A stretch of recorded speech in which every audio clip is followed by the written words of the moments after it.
आप गृहस्थों के घर में शांति है मैया? नहीं। आपके घरों में क्या चल रहा है?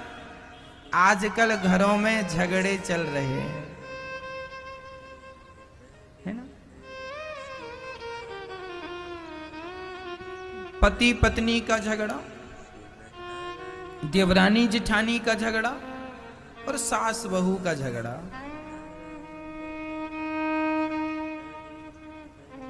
अच्छा मैया बताओ, झगड़ा क्यों होता है? बताओ क्यों होता है? पति से, पत्नी से, सास से, जिठानी से या जमाने से झगड़ा क्यों होता है?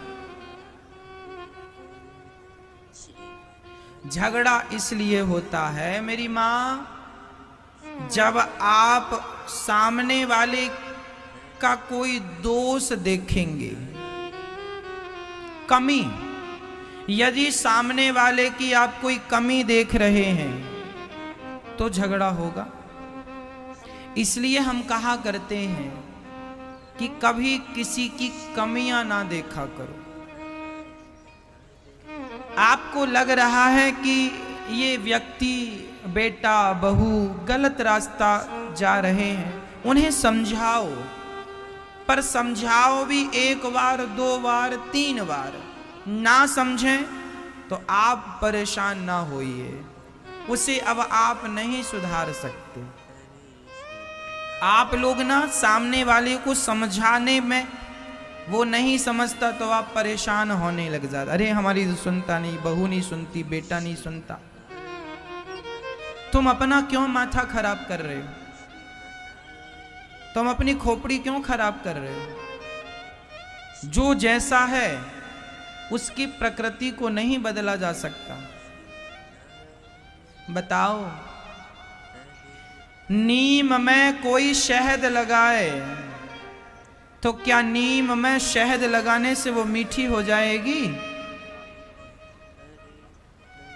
क्या नीम को शहद से बदला जा सकता है? उसकी कड़वाहट खत्म की जा सकती है? मैया, परमात्मा ने जिसे जैसा बनाया है उसे तुम नहीं बदल सकते, उसे हम नहीं बदल सकते। इसलिए वो जैसा है, वो जैसी है, उसे वैसे रहने दो और आप अपना मन वहां से हटाकर भगवान में लगा दो। यही कल्याण का साधन है। आप परेशान बिल्कुल ना होइए, चिंता ना कीजिए। आपके वश में कुछ नहीं है, आपके हाथों में कुछ नहीं है। यदि होता तो आप कर लेते। क्या बबूल के स्वभाव को बदला जा सकता है?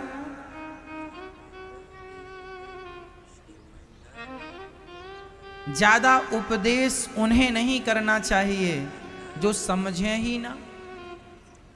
एक बार चिड़िया ने एक बंदर को उपदेश किया था, आप सब जानते हैं। एक चिड़िया थी, जिस पेड़ पर चिड़िया ने घोंसला बनाया, अंडा दिया, उसी पेड़ पर एक बंदर आके बैठा। बारिश का समय था, बंदर भीग रहा था और चिड़िया अपने घोंसले में सुरक्षित थी।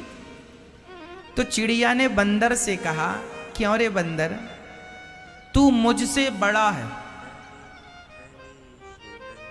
मैं देख तुझसे छोटी होकर, चिड़िया होकर मैंने अपने लिए कितना बढ़िया घोंसला बनाया है, और तू अपने लिए एक छोटा सा घर क्यों नहीं बना लेता? बरसात में भीगता रहता है, क्यों नहीं अपने लिए घर बना के रहने लग जाता? जब चिड़िया ने बंदर से कहा कि तू घर क्यों नहीं बनाता, तो चिड़िया ने तो अच्छा कहा ना, लेकिन बंदर को बुरा, ए चिड़िया मुझे उपदेश कर रही? अच्छा, दौड़ के गया और चिड़िया का घोंसला पकड़ के उसने तोड़ दिया और फेंक दिया। ले, बड़ा उपदेश कर रही है। तो ये बताओ, बंदरों को उपदेश देने से होगा क्या? यदि आप गलत व्यक्ति को उपदेश देने लग गए तो वो तुम्हें नुकसान ही पहुंचाएगा।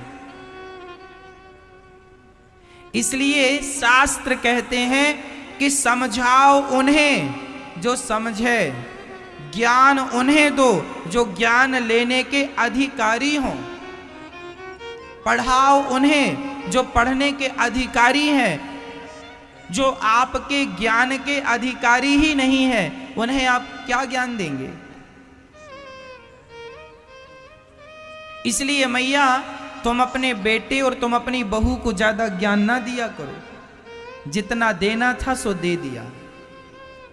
समझना होता तो समझदार के लिए इशारा काफी होता है, समझदार के लिए इशारा काफी होता है। और ना समझने वाले को आप समझा तो रहे हैं मन लगा के, क्या परिणाम निकला है? इसलिए मैया ज्यादा माथा पच्ची ना करो। चिड़िया ने बंदर को उपदेश दिया था, क्या परिणाम हुआ? तुम अपने बेटा बहू को ज्यादा उपदेश ना दो, उनसे अपना मन हटा लो। उन्हें जैसा करना है अब वो करेंगे, बड़े हो गए हैं, समझदार हो गए हैं। तुमने समझाना था, 2 बार समझा दिया, रास्ता बता दिया, नहीं सुन रहे हैं, नहीं समझ रहे हैं। तुम अपना मन भगवान में लगाओ, जिससे तुम्हारा कल्याण होना है। यहाँ मन लगा रहेगा और यहाँ मन लगाए लगाए तुम मर गई मैया, तो तुम्हारी दुर्गति होगी मरने के बाद। इसलिए मरने के पहले अपने मन को सब जगह से हटाकर भगवान के श्री चरणों में लगा दो, यही समझदारी है। नहीं तो फिर बाद में दोष ना देना।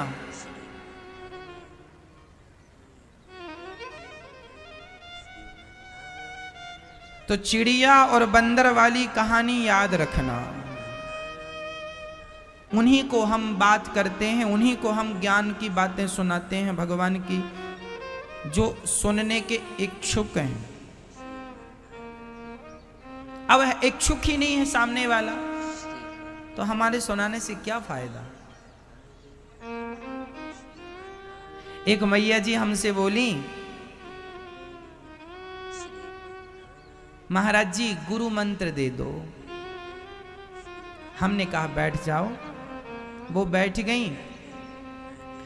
हमने कहा मैया बोलो श्रीमन्नारायण। महाराज जी बड़ा कष्ट है, बहुत दुख है, बहुत परेशान है। हमने कहा मैया गुरु मंत्र लेना? हाँ महाराज जी लेना। हमने कहा बोलो श्रीमन्नारायण। महाराज जी क्या बताएं, सुनता ही नहीं कोई, सुनता ही नहीं। हम समझ गए ये अधिकारी नहीं। हमने कहा मैया हमने जो कहा आपने कुछ सुना? नहीं महाराज कुछ नहीं सुना। सुनाओ। हमने कहा सुना दिया, अब बाद में आना। अर्थ क्या निकला? ये वही बात है बंदर को उपदेश करने जैसी। आज हम कहते हैं कि बोलो श्रीमन्नारायण। एक मैया बोली गुरुजी हम बड़े दुखी हैं, कोई उपाय बताओ। हमने कहा मैया बोलो श्रीमन्नारायण, इसी का जाप करो, तुम्हारा सारा दुख दूर हो जाएगा। महाराज कोई और उपाय बताओ। आज के आदमी को भगवान पे भरोसा ही नहीं है, तो जिसे भगवान पे भरोसा नहीं हो, भगवान के नाम पे विश्वास नहीं हो, उनका दुख कैसे दूर होगा? आप ही बता दो, कैसे दुख दूर होगा? इसलिए कहता हूं भगवान पर विश्वास करना सीखो, भगवान के नाम पर विश्वास करना सीखो। यदि भगवान का एक नाम भी तुमने विश्वास से ले लिया, एक नाम पर्याप्त है भवसागर से पार लगाने के लिए, ओनली एक बार। इसलिए उस नाम को श्रद्धा से लो, श्रीमन्नारायण श्रीमन्नारायण श्रीमन्नारायण, सीताराम सीताराम, राधे श्याम राधे श्याम, इन्हीं नामों का उच्चारण करो। कोई एक नाम पकड़ लो, सीताराम कहो, राधे श्याम कहो या श्रीमन्नारायण कहो, ये तीनों एक ही हैं। सीताराम राधे श्याम श्रीमन्नारायण, इनमें कोई रत्ती भर भी अंतर नहीं है। वह नारायण ही राम है, वह नारायण ही श्री कृष्ण है। एक नाम पकड़ लो, फिर देखो। पर कब? जब विश्वास हो तब। बिना विश्वास के सब बेकार है। मंत्र जाप मम दृढ़ विश्वासा, पंचम भजन सुवेद प्रकाशा। भगवान का नाम तो जपना चाहिए मैया, पर नाम जपने में भी एक शर्त है। शर्त क्या है? नाम तो जपो पर दृढ़ विश्वास के साथ नाम जपो, ये शर्त है। विश्वास नहीं, विश्वास मतलब तो विश्वास टूट सकता है, इसलिए यहां है दृढ़ विश्वास। कौन सा विश्वास? दृढ़ विश्वास। जो विश्वास कभी टूटे ना, उस विश्वास का नाम दृढ़ विश्वास। इसलिए भगवान का नाम विश्वास से नहीं, दृढ़ विश्वास। मंत्र जाप मम दृढ़ विश्वास, पंचम भजन सुवेद प्रकाशा। इसलिए मैया आप भी काम करते हुए नाम जपना। क्या जपेंगे मेरी माँ?